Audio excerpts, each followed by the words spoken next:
Hello viewers, আসসালামু আলাইকুম। আশা করি আপনারা সবাই ভালো আছেন। একে টেকনোলজি চ্যানেলের পক্ষ থেকে আপনাদের সাথে রয়েছি আমি আসাদ। আপনারা দেখছেন মাইক্রোসফট ওয়ার্ডের ধারাবাহিক টিউটোরিয়াল। ইতিপূর্বে আমি মাইক্রোসফট ওয়ার্ডের হোম এবং ইনসার্ট ট্যাব নিয়ে বিস্তারিত আলোচনা করেছি।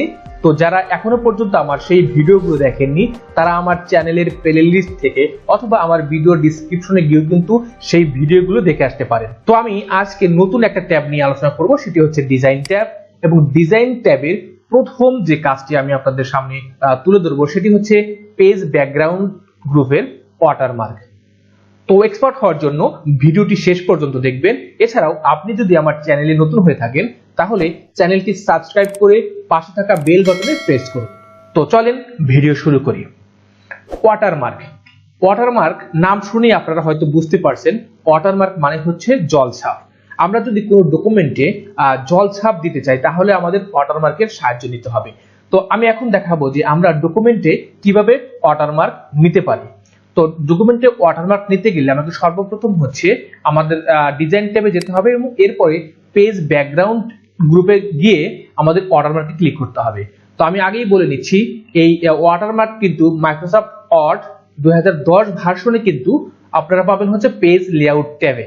তো এখানে কিন্তু আমরা পাবো হচ্ছে ডিজাইন, অর্থাৎ 13, 16, 19 ভার্সনে কিন্তু ডিজাইন ট্যাবে গেলে কিন্তু আপনারা ওয়াটারমার্কটা পেয়ে যাবেন।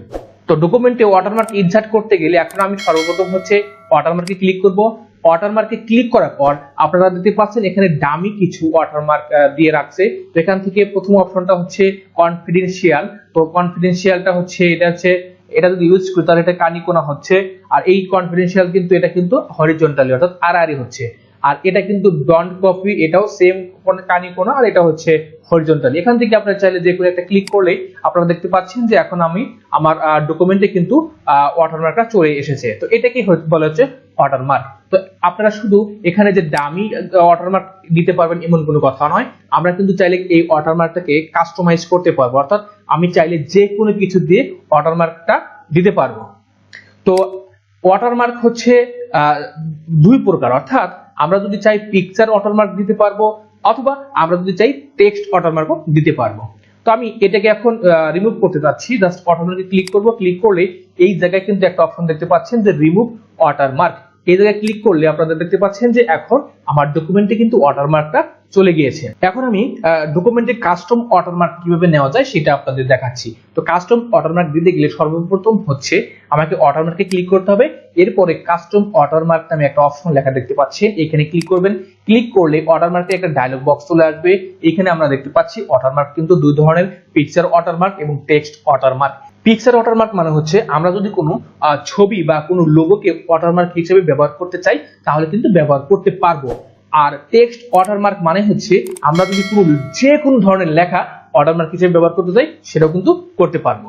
তো এখন আমি দেখাচ্ছি যে পিকচার ওয়াটারমার্ক আমরা কিভাবে ডকুমেন্টে ইনসার্ট করি। তো পিকচার ওয়াটারমার্ক করতে গেলে আমাকে সর্বপ্রথম হচ্ছে পিকচার ওয়াটারমার্কের যে বাটনটা আছে এখানে ক্লিক করতে হবে। ক্লিক করলে আমার এই অপশনটুকু দেখেন ইনেবল হয়ে গেছে, আর এইটুকু কিন্তু এখন ডিসেবল হয়ে গেছে। এইটুকু ভিতরে এখন কিন্তু কাজ করতে পারবো না।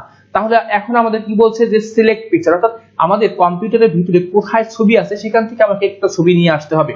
তো আমি জাস্ট সিলেক্ট পিকচারে ক্লিক করব। ক্লিক করলে তো আপনারা দেখতে পাচ্ছেন যে ওয়ার্ক অফলাইন এই অপশনে চলে এসেছে। জাস্ট আমি এখানে ক্লিক করব। ক্লিক করলে আমাদের ইনসার্ট পিকচার নামে যে ডায়লগ বক্সে চলে আসছে, এখানে হচ্ছে যে আমার ছবিটা কোন ড্রাইভে আছে সেখান থেকে আপনাকে ছবিটা সিলেক্ট করে দিতে হবে।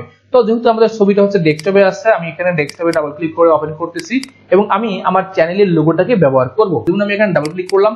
তো এই জায়গায় আপনারা দেখতে পাচ্ছেন যে আমার যে পিকচারটা ছিল সেই পিকচারের লোকেশন কিন্তু এখানে দিয়ে দিয়েছে। এখন এই জায়গায় একটা অপশন লেখা আছে স্কেল। স্কেল মানে হচ্ছে আমার এই অটো সাইজ দেওয়া আছে, অর্থাৎ এটা কিন্তু আমার ছবিটা যেরকম আছে ওইভাবে কিন্তু অটো ফিট হয়ে থাকবে। আর এখানে ওয়াশ আউট মানে হচ্ছে, আমি এটা একটু পরে দেখাচ্ছি। তো অটোটা আমি এখানে অটো রেখেই আমি জাস্ট ওকেতে ক্লিক করলাম। ওকেতে ক্লিক করলে আপনারা দেখতে পাচ্ছেন যে আমার ডকুমেন্টে কিন্তু ওয়াটারমার্কটা চলে এসেছে।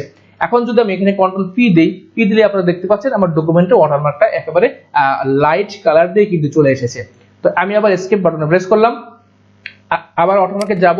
এবং এখানে ওয়াটারমার্কে ক্লিক করব। ক্লিক করলে এই জায়গায় যে স্কেলটা আছে এখানে ক্লিক করে কিন্তু আপনি বিভিন্ন ধরনের পার্সেন্টেজ ইউজ করে আপনারা ওয়াটারমার্কটা দিতে পারেন। তো আমি জাস্ট অটোতে রাখলাম এবং ওয়াশ আউটের ভিতরে যদি টিক চিহ্ন না থাকে তাহলে কিন্তু আমাদের যে ওয়াটারমার্কটা চলে আসছে এটা কিন্তু আমাদের ডিপ চলে আসবে। তো আমি এটাকে তুলে দিয়ে যদি ওকেতে ক্লিক করি তাহলে এখন দেখতে পাচ্ছেন যে আমার ওয়াটারমার্কটা কিন্তু ডিপ কালারে চলে আসছে। তো আমি যদি এখন কন্ট্রোল পি দিই তাহলে আপনারা দেখতে পাচ্ছেন আমার ছবিটা একেবারে পুরোপুরির মতোই দেখা যাচ্ছে। তো এই অবস্থায় রেখে যদি আপনারা ডকুমেন্টে প্রিন্ট করেন অর্থাৎ যদি লেখা থাকে সেই লেখাটা কিন্তু পড়তে আপনাদের অনেক অসুবিধা হবে। তো আমরা ওয়াটারমার্কটা এভাবে ব্যবহার না করে আমরা অবশ্যই এই ওয়াশ আউটের ভিতরে কিন্তু আমাদের কি করতে হবে, টিক চিহ্ন রেখে তারপর ওখানে ক্লিক করতে হবে। তো এখন যদি আমি কন্ট্রোল পি দেই আপনারা দেখতে পাচ্ছেন আমার সেই লাইট কালারটা কিন্তু আবার চলে এসেছে। এইভাবে কিন্তু আমাদের যদি ডকুমেন্টে লেখা থাকে সেই লেখাগুলো কিন্তু এভাবেই আমাদের কি করতে হবে, ওয়াটারমার্ক দিতে হবে। যেমন আমি একটা ডকুমেন্টে যে লেখা আছে এবং একটা ডকুমেন্ট ওপেন করে নিচ্ছি, যেমন এখানে আমি এই ডকুমেন্ট ওপেন করলাম।